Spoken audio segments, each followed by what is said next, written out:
வணக்கம். தினக்குயில் செய்திகள். பெரும் கவிக்கோ சேதுராமன் உடலுக்கு கூட்டுறவுத்துறை அமைச்சர் பெரிய கருப்பன் மரியாதை செலுத்தினார். அதனைத் தொடர்ந்து 30 குண்டுகள் முழங்க அரசு மரியாதையுடன் நல்லடக்கம். ராமநாதபுரம் மாவட்டம் கமுதி அருகே ஆண்டநாயகபுரத்தில் 1935ஆம் ஆண்டு பிறந்த சேதுராமன் சென்னை பல்கலைக்கழகத்தில் முனைவர் பட்டம் பெற்றார். விருகம்பாக்கம் சின்மயா நகரில் குடும்பத்துடன் வசித்து வந்தார். நெஞ்சத்தோட்டம், ஐயப்பன் பாமாலை, தமிழ் முழக்கம், தாய்மண், சேது காப்பியம் உள்பட ஏராளமான நூல்களை எழுதியுள்ளார். 1,00,000க்கும் மேற்பட்ட கவிதைகளை பதிப்பித்துள்ளார்.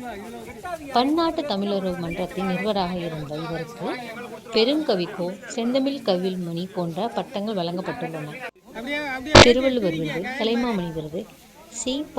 ஆதித்தனார் மூத்த தமிழறிஞர் விருது உள்ளிட்ட பல்வேறு விருதுகளை பெற்றுள்ளார் என்பது குறிப்பிடத்தக்கது. மூத்த தமிழர் பெருங்கவிக்கோ வ. உ. சேதுராமன் உடல்நலக்குறைவு காரணமாக சென்னையில் வெள்ளிக்கிழமை காலமானார். அவரது உடலுக்கு அரசு மரியாதையுடன் நல்லடக்கம் செய்ய முதல்வர் உத்தரவிட்டிருந்தார். கூட்டுறவுத்துறை அமைச்சர் பெரிய கருப்பன், பரமக்குடி கோட்டாட்சியர் கங்காதேவி, முதுகுளத்தூர் டிஎஸ்பி சண்முகம், முதுகுளத்தூர் தொகுதி முன்னாள் எம்எல்ஏ மலேசியா பாண்டியன் உள்ளிட்டோர் அஞ்சலி செலுத்தினர். அவரது உடல் சொந்த ஊரான ஆண்டநாயகபுரம் கிராமத்தில் உள்ள அவரது வீட்டில் பொதுமக்கள் அஞ்சலிக்காக வைக்கப்பட்டு, சார்பு ஆய்வாளர் தலைமையில் 10 போலீசார் தலா 3 முறை 30 குண்டுகள் முழங்க அரசு மரியாதை செய்யப்பட்டு, அவரது உடல் ஆண்டநாயகபுரம் கிராமத்தில் உள்ள அவரது தோப்பில் அவரது மனைவியின் சமாதி அருகே அடக்கம் செய்யப்பட்டது.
சேதுராமன் என்று சொல்லுவோம். அவர் வாழ்க வாழ்க. அவை நாட்டு கழித்த அவர் குடும்பத்தாருக்கு நன்றி சொல்லுவோம். ஐயாவை நாட்டு கழித்த அவர் குடும்பத்தாருக்கு நன்றி சொல்வோம். வீர வணக்கம், வீர வணக்கம், வீர வணக்கம், வீர வணக்கம்.